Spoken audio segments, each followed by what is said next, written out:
Hello everyone, Kurt Olfeder here, and welcome back to another episode from Whole Federal Labs. Today we are finishing up the 9th Master Dagger section with what I think is the continuation of last week's, where we talk about being able to pull the dagger and deploy into a lower quarter, as well as we're going to be talking about what happens if we can't deploy that arm. We'll also be talking about the counters to these two plays right here, as well as what may happen here if we make these types of covers and actions here against it. As a bonus feature here, I know I had said a couple weeks ago I was going to talk about how I see a similarity thing that I was taught in the Marine Corps in this training right here when it came down to hollowing out from people thrusting into the lower quarter. I think that there may be some similarities right there, but it's more of just bonus feature stuff right here. It's not saying it's the same thing. It's me saying that there are some things in there that I think are similar. But I hope you do, viewers. I would love to see what you have to say about that all. I'd love to hear your considerations and thoughts when it comes down to those pieces too. So with that being the case here, before I keep yammering, let's get into it. Okay, so this week we're going to be finishing off the last play as well as the counter to Fiore's 9th Master Dagger. And what we're looking at right here is, in my opinion, is a continuation of what we dealt with last week, which is what happens if I don't get to draw. In the translation I'm using right here, which is from Greg Maley and Tom Leone, he says, I want to trade my bad dagger for your good one. And I think what's happening right there is he is stating to us, in this case, ultimately, that on that spot, I haven't been able to deploy it, okay? Like I said last week, to me, it's highly likely that you can't deploy this thing in a space right here. It's very possible that that's going to be a fact that you have to consider. So because we can't get my dagger out, therefore it is a bad dagger, okay? That's what I think he's getting at with this. So all this is right here is a continuation of what we had before. He shifts it down here. I pop this in here. Now, maybe I come up with this. Maybe he bends his arm immediately, right? And now I'm like, I can't bend or break any of his arm here. Now I have to keep my arm right here with this. I don't have time. Now he's got a bend in his arm. I don't have time. So if I go back with this, if I pull back with this right here, his arm is bent. He actually has structural strength to come back in with this. I can drop the weight, but his arm is also bent. And I haven't caused any pain here, and now this is in play. So instead, we're going to employ similar concepts we saw in other plays to the lower dagger position. And I'll roll this thing here with us.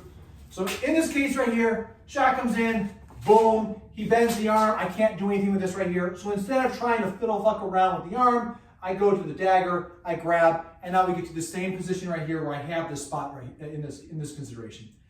This here is, again, another dislocation point where it comes onto the wrist as I pull up and I grab at the same time. So if he really grabs, like grab really tight. I'm going to grab here just like that and snap back up and around here. This is getting the wrist to go right in that position. And we're not, and I say really tight. We don't actually want to dislocate someone's arm here with this or wrist or cause pain there. So again, what happens? I'm here with this. I pull this up. I'm going to bring this up right here, maintain control of this, shift this down. That gets it weak into this position and allows me to tack in and out. And now I have the same thing which we saw a couple weeks ago where he comes up here and stabs inside with this all. Again, this play I think is a continuation of the last play and the other plays we come into when you talk about someone that's dealing with a low line position. It's not just one play. It's a consideration that may happen with it all. So in this case right here, I come in here, boom. I don't even have time to grab my bad dagger, which is stuck in my, well, in this case, it's stuck in my pants, but it's stuck in my freaking scabbard, so I don't have the time. He's too strong. And he's bent the arm here to stab me. This thing is still coming, so if I abandon this arm and he's stronger than me, it's not going to stop him from sticking me here or the local areas right here, all this dagger space. So I have to maintain this, and because I don't want to let go of this structure, I'm going to shift. I want to keep his body positioned forward. Because here's the deal. If his arm is bent, he's trying to drive into me, I can still stop and redirect here. This is a lot easier to deal with than coming back here and trying to deal with this here and then continue with the other arm. Because if he's really stabbing with this, so I come back here, as soon as I come up with this, if he just performs a mesovolt of his feet, he now has this spot where he's pushed me in here. He can stop my arm. And instead of grabbing my shoulder, he grabs my hand as I'm in this, and now I'm in a spot where I get stabbed. So we're not talking about this. So it's it makes a lot more sense where shot comes in, boom, in, rip and tear, and now we're back to the spot here where once again we did the same things we did before from the earlier plays. Now, in this case, in this case right here, what happens if he does this right here? And we'll show this on both sides because it's quite interesting. As this dagger shot comes in, I come like this, he's stopping here. So he goes to grab the dagger. I can already feel my forearm being pulled down with this. That really sucks. What Fiore talks about in this right here is to grab the point right here, and I'm going to grab hold of this dagger, and I'm going to yank it back. In this case right here, I can, because I have two hands on this, I think there's a couple ways in which we can yank this thing back credibly in a way that allows us to attack his elbow or other things. He says to attack the elbow. Personally, that could be pop the arm, grab it right here, and now I can yank it from this out. Personally, I think it's just a way of disarming it and pulling it back into your position. Now, do I want to do this right here? Probably not, because as I pull with him right here, that gives us access to the back of my body here, and now we're in that kind of situation where I better know how to deal with somebody who deals with the full Nelson on me. So by shooting in here, I grab, so he grabs on here this, I grab the dagger spot. It could also be I pop around this way, and I'm using this right here to yank and turn and twist the dagger in his hand here. Remember, this is round. This does not represent an actual three-sided dagger or a straight blade dagger or something else that's along those lines, okay? What I'm talking about right here is he grabs, as soon as I come into this right here, I have a couple options. I can't twist this way, but I can twist up around and I attack the elbow with the point, and I can break this off here and shift through, and now I can keep attacking off of that. If I play into one side, if I use volta stabile, right, to turn into this right here, my back is still exposed. So what happens if we go the other way with this? He comes over here, I grab this cross, I do the same thing here, turning him into himself, popping this over here, and allowing myself to stay on line, and for him to use it to be, for him to be tossed over the side here.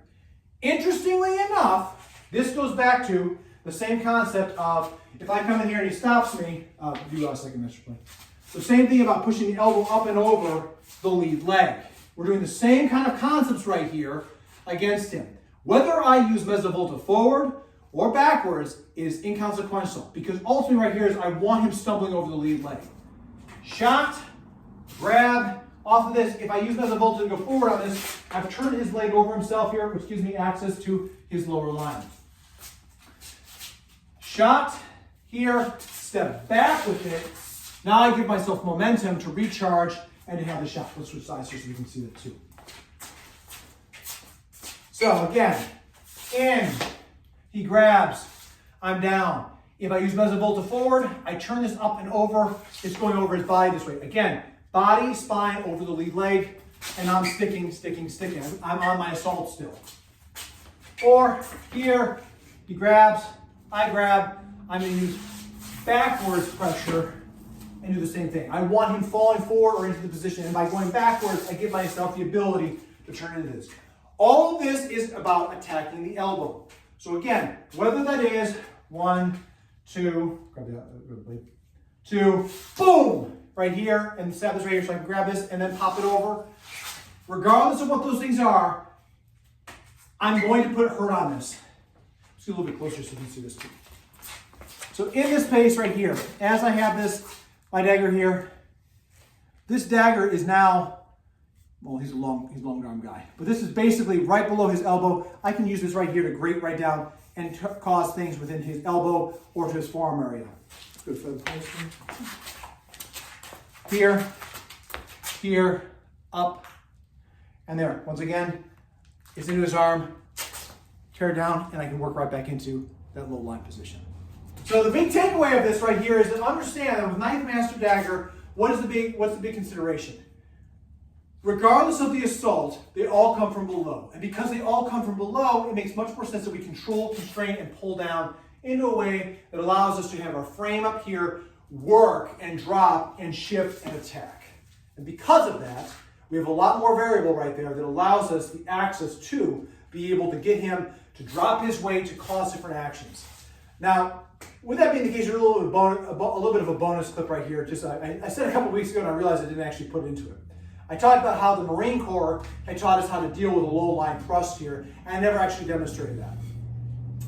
I'm going to put this out there because ultimately right here, the question then comes down to you all. I'm curious about what's your thoughts. Is this something that you might see with the Ninth Master? Is this something that's applicable? Or is this something that maybe Ninth Master and that kind of concept has over the centuries inspired into modern day combatives? So I show it with y'all right here. It's a little bit different.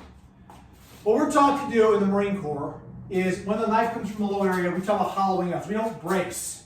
It's always about keeping ourselves more like this. And we'll talk about how this comes into this. Knife comes in, we pop, and we hollow out. The reason why we do this right here is because this way or this way is where we're going to be going. In this case right here, if he just continues to drive this here, that's where I'm going to pop in here and break his arm. So it's based off of his pressure. Shot comes in, here, he keeps driving the thrust, I break the arm. Look familiar? Just saying. The next one is 2 parts. And we actually did do, I remember having to do this one when I used to have to do a McMap. Shot comes in, boom, and now from here, he starts to retract. In this case, it goes behind his leg, but what I really want is this to go into his groin. And that gives me access to right here, where I can put him to other places. So that really kind of goes, I shift in, or here, and break. They're both the same thing. One more time, just so we can see this right here. In, he keeps driving the point, break the arm, it's right there. Or shift in, hollow out, what we're taught to do as far as this. Again, part of this right here is it teaches us that also right here, this maintains the structure and control. He can still hit my eyes and go for things right there, but I also protect myself with my shoulder without giving up the weight. And in this image right here, I mean, right now, as I'm looking at the screen, I don't know. We'll see. He pulls back with this, stab the groin, through it through, and we're taught to grab by the head, do other things from there. I add that right there because, again, that is something that I was taught in a modern day combative system. But I think it's very similar to this right here. It may have similar properties. Now, I don't know if that's what Fiore is saying in this spot right here, but I know that because of that experience within the Marine Corps, some of those things we did with McMap, it made this have a little bit different shift in perspective as far as what may be happening, rather than it being like, this is the only thing that can happen there. So that concludes what we have here for Ninth Master Dagger. Like I said, we've shown as far as the last play of that, as well as the counter to that. And that's what we have here for this sequence of Dagger itself. And finally, for people out there, we're getting closer, I know. We're finally into a spot where the sword is going to be a premier spot. But before we get there, we have to talk about the dagger against the sword. So you can see with the video there that, again, this to me is what happens if it fails. If everything fails, I have my hands on there, and maybe the person's strong against here. Maybe they deploy too far and I can't control the arm. Maybe there's a situation where the strike was not effective on them whatsoever, and it has not been allowed me the opportunity to be able to pull my own dagger and to stab them in the lower quarter. So those are things right there that I consider about this right here that I think are very important to kind of measure up on when making this cover and this play. Now, I want to be very clear on this right here. One of the things, and again, off the translation that I'm using right here, is that I personally wonder if, like, when he says, "my bad dagger," personally, I think that's where he's either saying that he's gone to pull his dagger and he's failed to draw it. So therefore, it is a bad dagger, bad dog. I don't know. That's just kind of my gut feeling on that right there. Yeah, I have a bad dagger. Well, a good dagger would be if the dagger was in my hand to stick back with you. But because it's not, because I've not been able to deploy it, I can't get the weapon engaged. So that makes it a bad dagger. The big part about this right here that I also consider that's also very important about this is that it once again requires an understanding of a visimento. Have I created a situation here to be able to pull off and remove the dagger from the person? Have I had the ability to take the weapon away from them? Have I broken their structure? Have I dislocated the arm? And that's all stuff that you have to feel in that moment right there. There's things that come to that, that come into that. It also boils down to, so some people, again, this goes to blade grabbing. However, if the hand is there in place, there's a lot more in place here. So when we talk about blade grab, and I think a lot of times when people hear blade grabs, and there's some trepidation there, and I would too, because I mean, grabbing a blade is the last thing that you actually really want to do. And I don't think that Fiore wants you to do that. I think you say here, do you want to get cut or do you want to be killed? And that's kind of the headspace of this right here.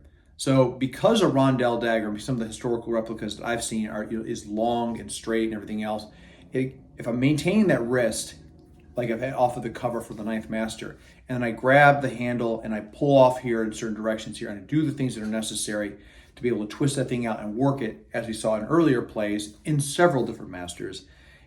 Ultimately, right there, the big thing that comes down to that is I have a lot more leverage and compliance control on the person than anything else. And those are key factors right there that allow that a blade grab is a lot more effective on somebody than something else. And that's a big part right there that I think that might be missing in consideration to that motion.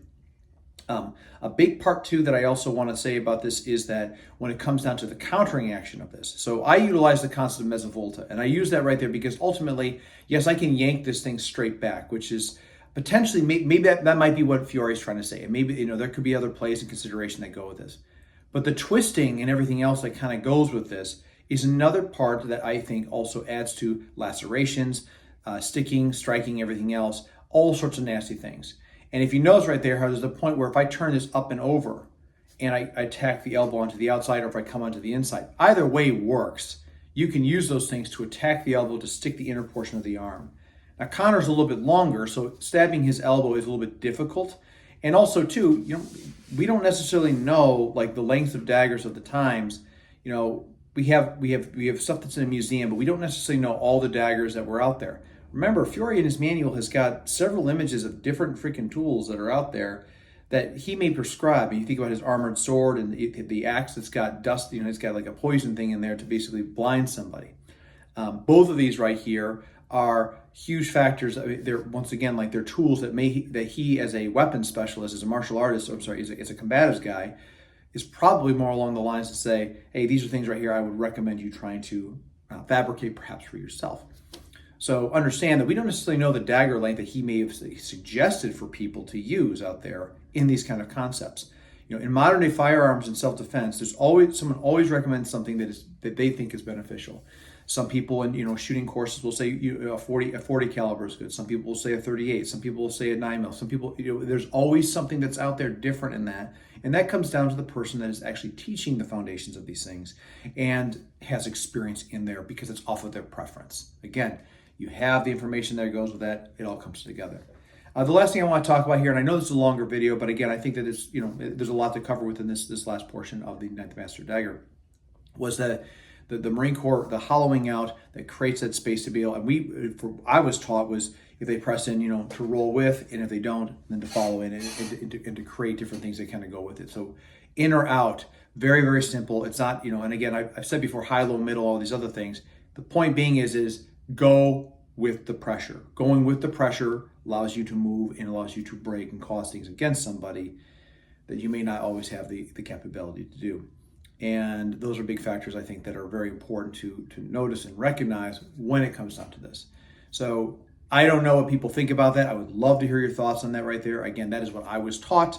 Some people, again, like that's one thing about techniques in martial arts is that they're made to serve a mechanic, a function that is coming against you. And that is because you can teach somebody everything right here, and ultimately how something ends up like being done is a lot of extra effort. So sometimes, and I mean by that is like getting a dagger out of someone's hand here, like it's not just one play. It takes a lot to get that stuff out there because neither side wants to die. And that's a big part right here that we may or may not be looking at.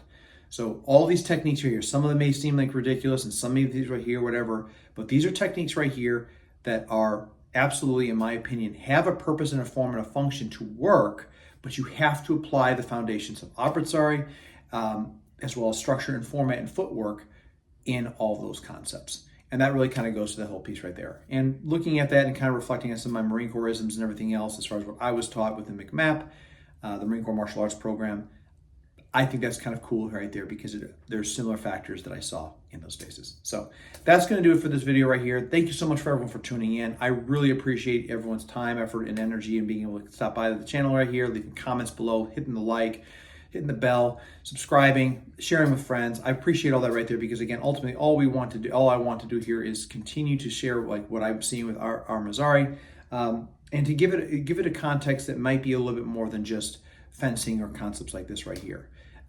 Big thing to think about when it comes on to Dagger, and we'll probably talk about this more in the upcoming weeks here when we talk about the Dagger against the sword and then the sword against the Dagger. These are just hands. And that everything at this point right here, everything is the embrace. Everything is Armizare. Everything is those first couple plays we saw in the very beginning. We come to it in many ways. And it's not going to be just about a sword fight or a dagger fight. It is a fight. And it means that in the very end of it all, even if someone's stuck or cut, that person may not be fighting. And it's all about controlling them to the end until they're controlled or they're dead.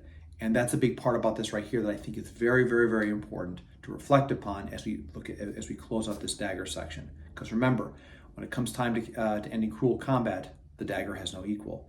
And I absolutely believe that in very, very, very many ways. So that's going to do it for this video. As always, everyone, thank you so much for stopping by.